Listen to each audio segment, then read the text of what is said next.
Okay, hey YouTube, let's try this again. I don't know if it's my device here or if it's YouTube. It's more than likely it's probably my device. But anyway, let me move this over a little bit. These little gnats are getting on my nerves. But anyway, if you're new to my channel, let me just say this. Welcome. I appreciate you. And let me just tell you a little bit about myself. I am a master herbalist. I've been master herbaling since 8th grade, 1980. And I just wanted to come out in this world at an early age, 14 years old, and just start helping people that was sick. And I started out by making my first regimen for my father, who we found out when I was in 8th grade that he had hypertension. So I started mixing some leaves and herbs and things like that. I used to cut my English class and cut other classes because I wanted to stay in the library all day and read. That was my thing. In the library all day reading books on medical terminology, science, anything had to do with trying to heal thyself from this, from that, coughs, colds, medications, westernized medications, herbal medications. That was my thing. That's what I did. I shouldn't have been cutting class, but I did. But if you like this video, please like, subscribe, comment, share, all of that good stuff, and give me a thumbs up, okay?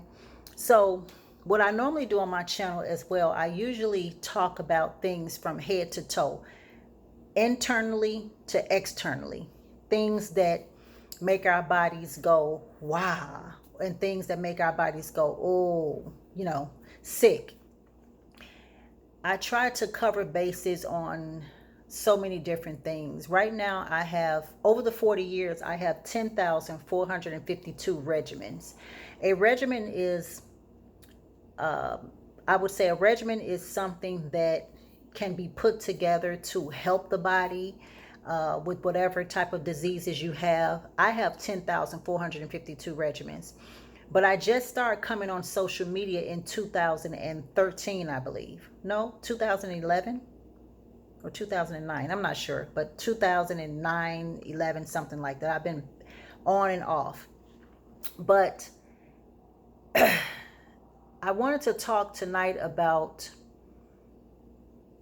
mental illness, because mental illness is very sad to me, and it's something that's going on a lot now.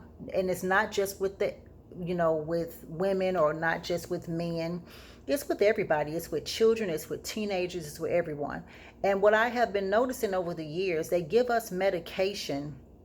And this is what my entire page is about. Okay, like I said, it could be from laundry detergent. Later on tonight, I'm going to do another video on how laundry detergent turns into carcinogens and harm our body with cancer cells and things like that. But anyway, let's get back to this.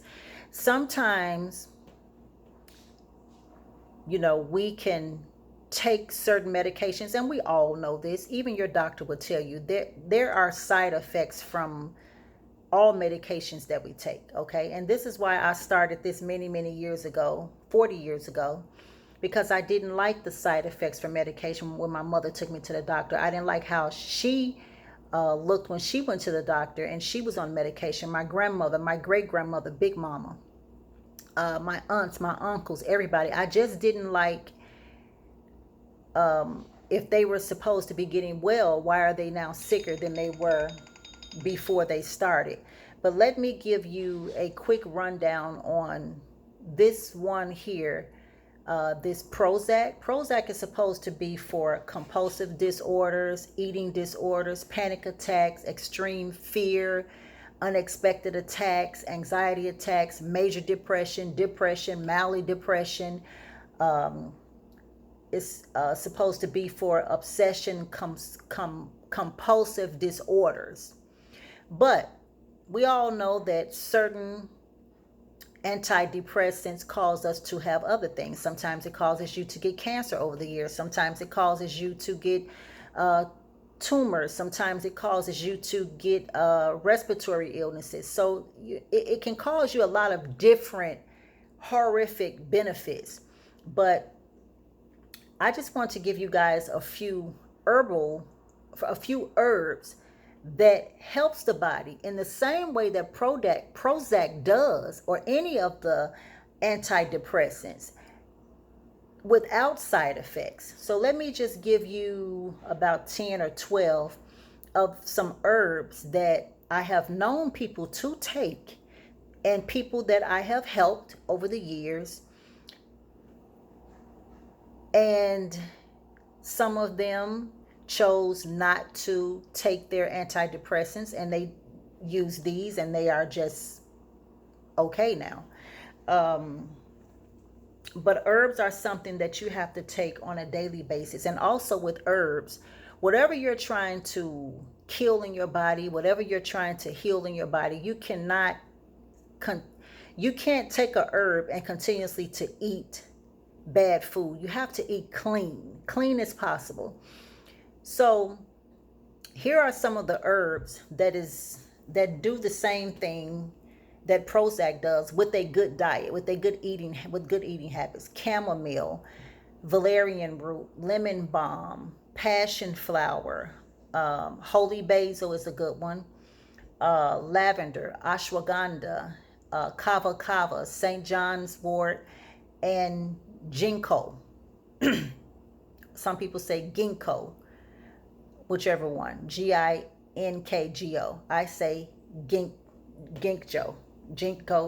whatever. Ginkgo. And you'll find in herbs that people pronounce them in all different ways, okay? Many different ways. But those are just some of the herbs that I wanted to give you that do the same thing that some of our doctors are telling us that Prozac does. Prozac is supposed to be for, and not just Prozac, a lot of the antidepressants medications are supposed to be for, once again, obsessive compulsive disorders. They're supposed to be for major depression, mild depression, unexpected anxiety attacks, or just daily anxiety attacks, extreme fear, sweating a lot in the middle of the night, with panic attacks going on in the middle of the night, eating disorders, and compulsive disorders. So that's what antidepressants are supposed to take care of. And sometimes they are used even for schizophrenia. But I have a whole different set of herbs for that, and we'll get on that in one of our other videos. But once again, for Prozac, just for antidepressant, chamomile, valerian root, lemon balm, passion flower, holy basil, lavender, ashwagandha, kava kava, St. John's wort, and ginkgo. Okay, those are some great herbs that you can just get in raw form or tinctures. Now tinctures, once again, tinctures and extracts. You would take like 1 full droplet of those in 2 ounces of water 2 times a day, whatever tincture or extract you use.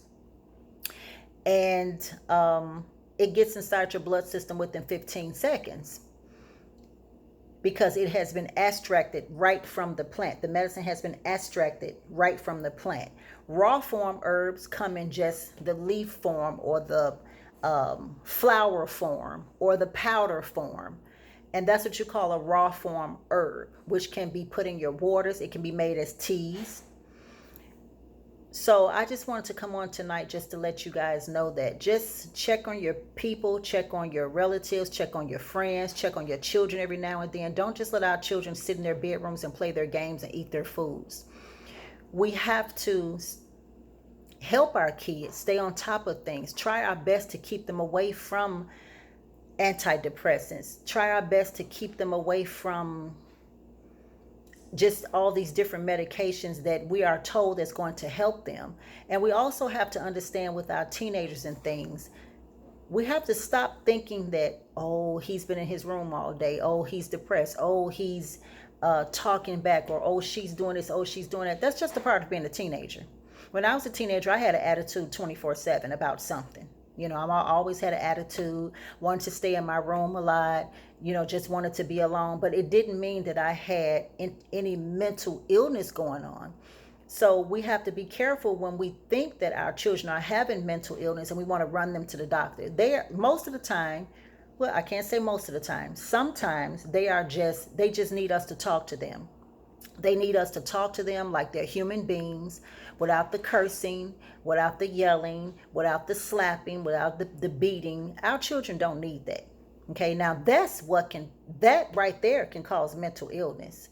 Just imagine if you said something wrong, or you rolled your eyes at your mom, or you popped your lips, or you didn't do your chores, or let's just say your spouse. If it's something that you didn't do that your spouse wanted you to do, and your spouse took his fist and slapped you in the face. Now, that's wrong, right? That's wrong. That's not a good thing to do, right? So when our children don't do what we tell them to do, why are we slapping them in the face? Why are we cursing them out? We don't like it if we had spouses and our spouses did that to us, correct? So we shouldn't do that to our children. And that's what a lot of parents don't understand. And this is what a lot of mental illness comes from, when our children get it. A lot of times the mental illness comes straight from the household. Straight from the household. How our children are raised, what our children are seeing, what our children are enduring every day. Are they getting those hugs? Are they getting those I love you, son, I love you, daughter, come out the room, sit with me at the dinner table, let's talk. What did you do in school today? What did you talk to your friends about? I don't care how much they roll their eyes and how much they don't want to do it. Us as parents have to be consistent with that. At least once a day, check in, go in the bedrooms and check on your children. I do it 3, 4, 5 times a day. I don't allow my son to have his phone in his hand 24 hours a day. No, that's not going to happen. He has to give his phone up to me Sunday night. He gives it to me Sunday night. He cannot have it back again until Friday evening. And then even on weekends, he can have it while we're in the car. He can keep his phone all while he's in the car. But as far as just keeping it 24/7, no. So I just want to come on tonight and just tell you guys some things